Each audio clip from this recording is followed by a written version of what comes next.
नमस्कार, मैं मोहम्मद आसिफ और आप देख रहे हैं SPN9 न्यूज़। कितना ख़तरनाक था गुजरात के मोरबी का वो तस्वीरें, क्या कितना खौफनाक वो मंजर था, वो आज हम आपको दिखाना चाहते हैं। खुद वहाँ पे जो मौजूद लोग थे उसकी ज़ुबानी सुनाना चाहते हैं, जो लोग बच गए, जो अस्पताल में गए उसकी ज़ुबानी आपको सुनाना चाहते हैं कि कितना ख़तरनाक वो मंजर था, कैसे लोगों का दिल दहल गया। एक तरफ पूरा हिंदुस्तान छठ पूजा मना रहा था, लेकिन दूसरी तरफ इस तस्वीरों को देखकर लोग रोने लगे, बिलखने लगे, परिवारों में मातम सा छा गया। सिर्फ और सिर्फ गुजरात के मोरबी ही नहीं, पूरा गुजरात इस वक्त हिल गया दर्शकों, और वो इसलिए क्योंकि गुजरात में चुनाव भी होने वाले। किसी को यकीन नहीं था कि मोदी जी के गढ़ में, अमित शाह जी के गढ़ में, जिसके यहाँ 27 सालों से सरकार है, उनके यहाँ इतनी आसानी से पुल गिर जाएंगे। कैसे गिर गया पुल, ये सवाल आप देख रहे हैं। राजनीति सियासत में नहीं करूंगा, आखिर में आपको सुनाऊंगा, लेकिन मैं छोटी सी क्लिप आपको पहले दिखाता हूं कि देखिए कैसे पुल पहले गिरा। उसको आप देखिए, देखकर थोड़ा सा दिल को थाम कर बैठिएगा। देखिए कि कैसे पुल जो है गिर रहा है पहले।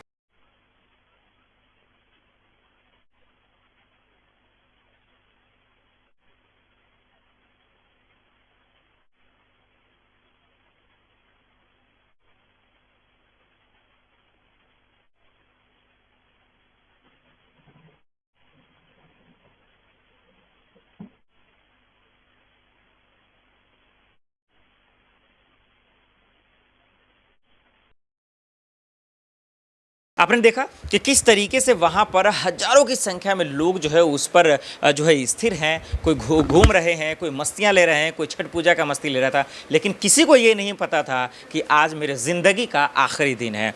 और यही वजह है कि अचानक से गिरा। उसके बाद से आपने देखा कि ठीक जिस तरीके से टाउन हॉल गिरा था, ठीक उसी तरीके से जो है पूरा ब्रिज गिर गया। उसके बाद क्या हुआ, वहाँ का हालात क्या थे, वहाँ की तस्वीरें क्या थी, वहाँ पर क्योंकि सब लोग जो हैं क्योंकि मैच भी हो रहा था तो लोग मैच भी देख रहे थे, छठ पूजा मना रहे थे। लेकिन आइए हम आपको तस्वीरें दिखाते हैं कि किस तरीके से जो लोग बच गए वो अस्पताल गए, क्या कहा, और आंखों के सामने कई लोगों की ज़िंदगियां गई, उसको भी थोड़ा सा आप देखिए। दरअसल हुआ क्या, गुजरात के मोरबी में रविवार यानी 30 अक्टूबर का वो दिन को केवल पुल टूटने से ही हुए हादसे से बच गए कई लोगों। आप बीती उन्होंने बताया, मोरबी सिविल अस्पताल में भर्ती एक शख्स ने बताया कि उसने अपनी आंखों के सामने दो भतीजियों को नदी में डूबते हुए देखा। शख्स ने बताया कि जब यह हादसा हुआ उस वक्त वह अपने 8 और 9 साल के दो भतीजे के साथ पुल को बीचों बीच थे। भीड़ काफ़ी थी और पुल तेज़ी से हिल रहा था। अचानक पुल टूट गया।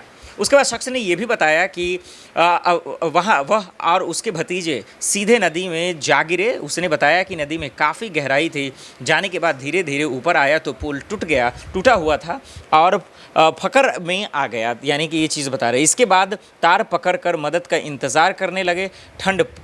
पानी काफ़ी ठंड थी, लोग बचाने के लिए गुहार लगा रहे थे। करीब 1 घंटे बाद पुलिस के जवान और उन्होंने रस्सी के सहारे लोगों को बाहर खींचना शुरू किया। एनडीआर की टीम, बहुत सारी पुलिस प्रशासन वहाँ पे आई और उसके बाद से बयानों का दौर भी शुरू हो गया। लेकिन उसके बाद सोचिए, एक और जो एक दिल दहलाने वाली तस्वीर है वो सुनिए क्या है।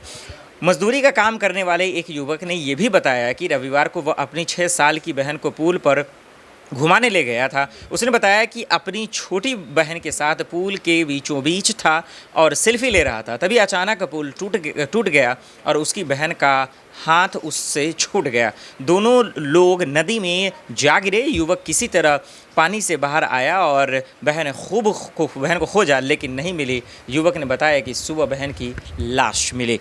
यही आप समझ सकते हैं कि इस तरीके की तस्वीरें आपने और जो है कैसे देखी हैं। कोरोना के वक्त भी देखा आपने लाशों की तस्वीरें, और उसके बाद हम लोग को ये गुजरात में देखने को मिल रही है।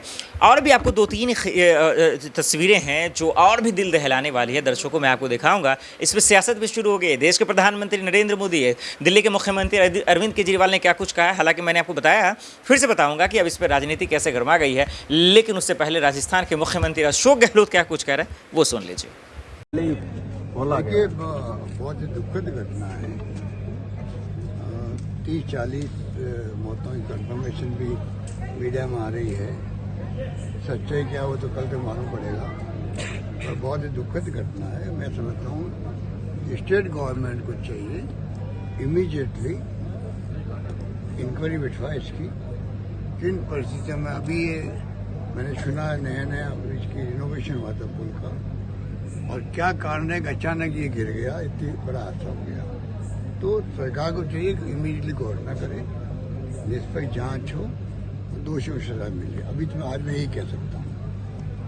सर मृतकों को कोई मुआवजा, छठ पूजा पर्व था, गवर्नमेंट ड्यूटी है, मुआवजा दे, क्या करे, राहत पहुंचाए। पर अभी तो जो घायल हुए हैं उनकी पहले परवाह करे, और जो मृतक है उनके परिवार वालों को जाके मिले, बातचीत करे, उनको हौसला अफजाई करे भी क्या मतलब उनके लिए सरकार कर सकती है, वो बात की बात है। अभी तो घटना हुई है। आपके भी कार्यकर्ता वहाँ हम लोगों ने देखा वहाँ काम कर रहे वो थे। तमाम लोग गए हुए हैं, कार्यकर्ता गए हैं, वो तो सब जाएंगे। पर दुखद घटना बहुत बड़ी है।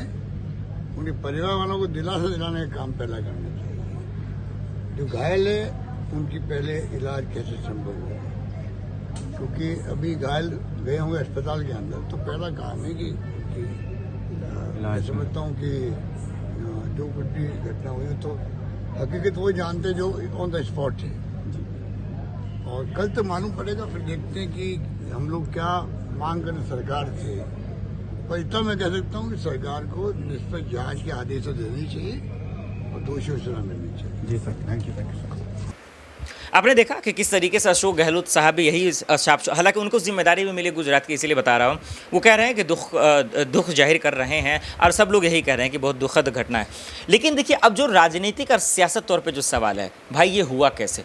पुल की मरम्मत आखिर क्यों नहीं की गई? बार बार अब मीडिया में यही चल रहा है कि किसकी सरकार।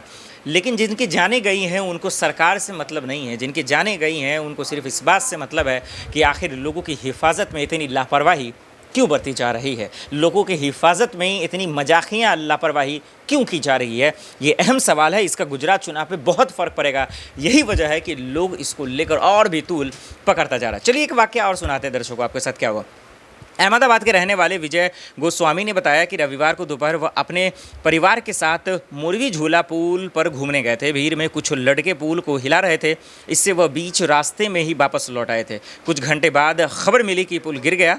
उन्होंने कहा कि उनकी आशंका सच्चाई में बदल गई। अब देखिए, पुल है तो किसी लड़के के हिलाने से पुल टूट नहीं जाता, इस बात को आपको समझना पड़ेगा। अब जो लोग मूर्ख हैं वो इस बात को बहाना बनाकर सरकार को जो बचाने की कोशिश करेंगे, तो उनकी समझ कितनी है ये आप उसे समझ ही सकते हैं। बहरहाल गोस्वामी ने ये भी कहा आगे कि लड़के पुल को इतनी ज़ोर से हिला रहे थे कि उस पर लोगों का चलना मुश्किल हो गया था। बगैर सहारे के उस पर खड़ा भी नहीं हुआ जा रहा था।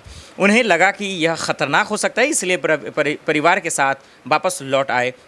गोस्वामी ने बताया कि कर्मियों से लड़कियों की शिकायत भी की, लेकिन उनके कान पर जूं तक नहीं रही। वे टिकट बेचने में मशगूल थे। अब देखिए, ये बातों को लेकर अब सियासत मचेगी, मीडिया में इस तमाम तरीके तस्वीरें आएंगी, लेकिन सवाल सिर्फ और सिर्फ गुजरात सरकार से ही पूछा जाएगा कि भाई इतनी लापरवाही क्यों। और ये सिर्फ गुजरात का मसला नहीं है, ये आपने एक छठ पूजा के वक्त और भी देखा होगा। बिहार के पुल में भी, पटना के पुल में भी इस तरह की तस्वीरें देखने को आई थी। एक सच्चाई तो है दर्शकों, आज हिंदुस्तान की अवामों के साथ जो मजाकिया किया जा रहा है वो वाकई चिंताजनक है, भले ही राज्य में किसी की भी सरकार क्यों न। देखते हैं आने वाले वक्त में इस पर एक्शन क्या लिया जाता है और उनके बचाव के लिए आगे क्या कुछ किया जाता है। आज के लिए इतना ही, मुझे दीजिए इजाजत और आप देखते हैं स्पेन न्यूज़। नमस्कार।